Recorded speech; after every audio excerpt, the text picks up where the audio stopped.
Bruno Valentin, bonjour. Bonjour. Vous êtes l'organisateur des entrepreneuriales. Expliquez-moi un petit peu cette 17e édition, comment se passe-t-elle? Alors, je suis l'organisateur des entrepreneuriales au nom de l'UPE06. J'ai la chance d'organiser en effet les entrepreneuriales depuis 12 ans en tant que vice-président de l'UPE06. Et pour répondre directement à votre question, cette édition, qui est la 17e, se passe pour l'instant très bien. L'affluence est au rendez-vous. Et d'après les premiers retours que j'ai, à la fois de la part des exposants, des visiteurs et des conférenciers, eh bien, tout se passe très bien. Et on est vraiment ravis, cette année encore, d'être à l'Alliance Riviera qui nous offre un accueil et un cadre tout à fait idéal pour un événement comme celui-là. 17e édition, donc, comment expliquez-vous le succès des entrepreneuriales? Alors, je crois tout simplement que le succès vient du fait que la famille entrepreneuriale a besoin de moments, d'événements pour se retrouver. Et les chefs d'entreprise du territoire, ils ont besoin de se retrouver entre pairs. C'est une grande réunion de famille. Et une fois par an, on leur offre cette occasion de prendre de la distance par rapport à leur quotidien, de lever un peu la tête du guidon, comme on dit, et puis de réfléchir à leur entreprise, à la performance de leur entreprise, à comment préserver sa compétitivité. Et puis peut-être aussi comment s'ouvrir un peu sur les problématiques de la cité pour apporter finalement un peu plus d'intelligence et d'ouverture à leur management au quotidien. Justement, problématique, cette année, le grand thème, c'est la transformation numérique. Est-ce que c'est un tournant obligé aujourd'hui pour les entreprises ? Je crois que là encore, la transformation numérique, un exposant, il était exposant, mais il est aussi intervenant, disait ce matin, agir ou subir. La transformation numérique, on doit agir pour ne pas avoir à la subir, parce que si on la subit, il est déjà trop tard.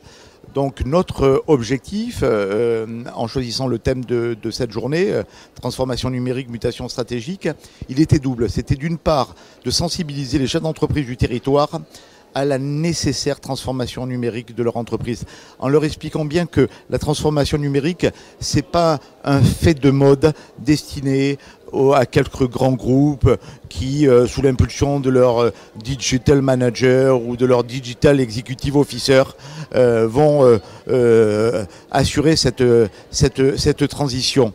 La transformation numérique, c'est l'affaire de toutes les entreprises. Et ce n'est pas l'apanage de quelques-unes évoluant dans les secteurs high-tech ou les grands groupes industriels. Ça, c'était le premier point, notre premier objectif.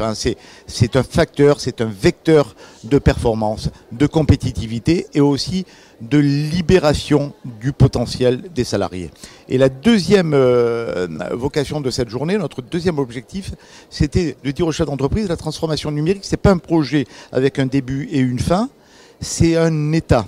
Et quand une entreprise qui se transforme, qui a entrepris sa transformation digitale, elle a entrepris, et c'est un chantier au long cours. C'est pas un projet, je le répète, avec une phase démarrage et une phase fin. C'est une véritable mutation, et cette mutation, ça suppose de l'agilité, justement, et cette agilité va vous permettre de gagner en efficacité, en productivité, en compétitivité, en performance. Oui, justement, ce ne sont pas que des concepts, ce sont vraiment des outils concrets, comme par exemple l'application Indio qui est aujourd'hui utilisée sur le salon. Alors, c'est une des nouveautés de ce salon, cette application que vous citez, une jeune start-up laurentine, donc azuréenne, qui nous a proposé un outil, une appli, pour gérer les contacts sur le salon. Alors, on a travaillé ensemble et on s'est dit comment on va orienter cette appli de manière à ce qu'elle soit la plus efficace possible et la plus utile possible. Et on en a fait une application qui permet de générer des contacts et de gérer des contacts. C'est-à-dire que les visiteurs, les exposants, les intervenants vont pouvoir échanger leurs coordonnées sous la forme numérique et surtout faire une gestion de cette nouvelle base de données de contact derrière avec une gestion de la relation client ou prospect, si ce sont des clients et des prospects, mais en tout cas ça va enrichir des bases de données et ces bases de données elles sont exploitables et on peut en faire des quantités de choses. Voilà, c'est une des grandes nouveautés de cette année. Autre nouveauté, le Smart Mat. Un tapis justement qui permet de comptabiliser le nombre de visiteurs. Voilà, alors c'est la deuxième nouveauté un peu digitale, un peu technologique du salon.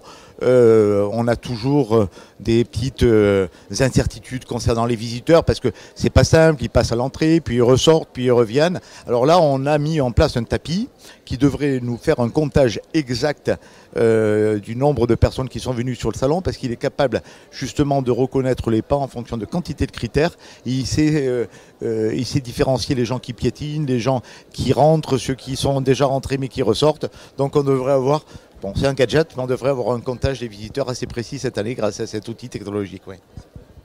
Merci Bruno. Merci à vous.